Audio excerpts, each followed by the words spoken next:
Hello everybody. You find us out in greenhouse number 4 today, where we're getting ready to plant our tomatoes. We've been growing them in the greenhouse number 1 for a while, and we're ready to get them out because we feel like the cold might be over and that we can get a start on it. It's in a sheltered situation so that they can be protected if it does get a little bit cold in here, and I think the ground is pretty warm, so we're ready to get going so we can get an early start on our tomatoes. Here's the plan. Old guy is digging holes along the side of the cattle panel and putting the plant down in the hole. Then he puts a container of water in the hole and covers it up with dirt. Then he puts a stick down that he's measured out to 2 feet and measures down to the next hole and repeats. There's a repeat and a repeat.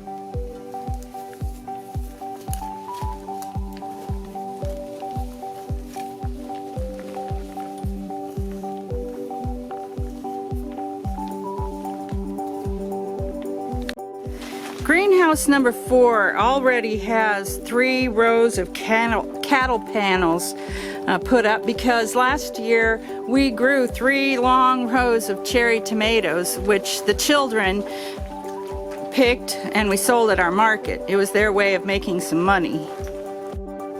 Along the opposite side where he's planting, he has already buried a drip line that runs from the north end of the building down to the south end, the north end being where the supply line is and the water and the fertilizer tank is.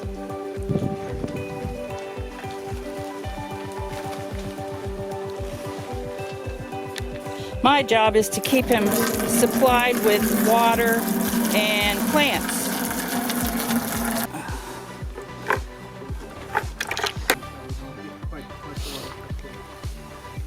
Did you leave your water on in here?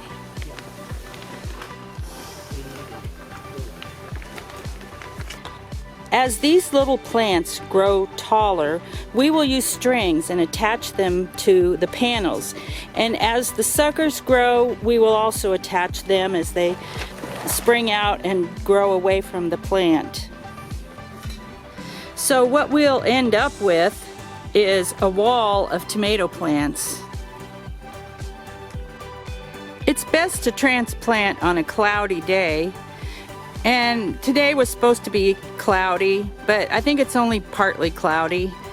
We'll need to make sure that they have plenty of water, which is why we put water in the hole, and we also have the water running on the drip line already.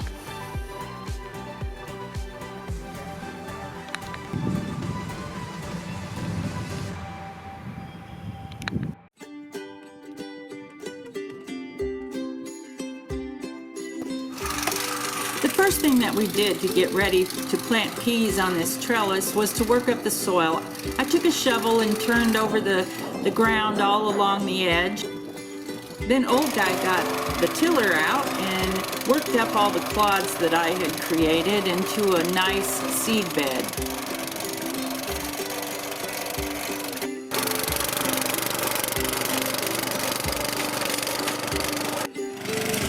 I used a 3-sided hoe with a nice pointed end to make a trench down as close along the trellis edge as I could so that the peas could climb right up the side.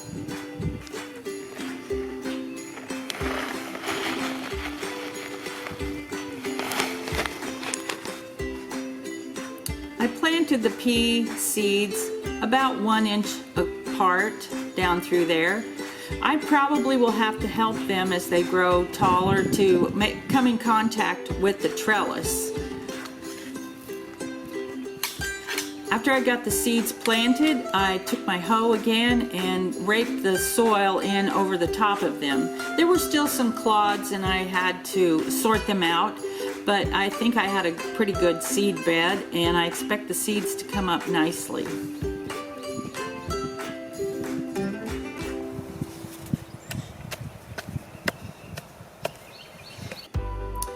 Then we headed out back where we had planted onions about 3 weeks ago. There was one section in there, a row of plastic that the drip tape didn't hold on and it pulled through. So we had to let that row go and not plant onions in it. But we let it warm up the soil for a while. And I think that the patch had warm soil and was ready to have some beans sprout in it. Enlisted the help of our 3 grandsons and put strings from one end to the other so we could make nice straight rows. We took our hoe and made a trench down through there and got ready to plant our bean seed. The type of beans we planted is jade. Those are our favorite green beans. We planted them about 3 inches apart.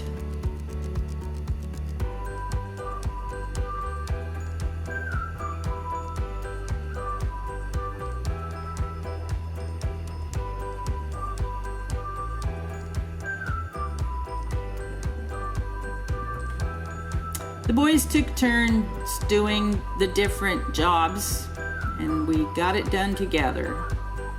I don't think precision planting was part of the program, but we appreciated the help. Next, I showed the boys a family tradition we called the Indian bean dance, where you take your bare feet and walk along raking the sides of the trench that you made into the row where you planted your beans, and then you step on it to press the soil down against the beans and give a good place for them to germinate. It helped break up the monotony of doing the job and gave them something fun to do while we were doing the work.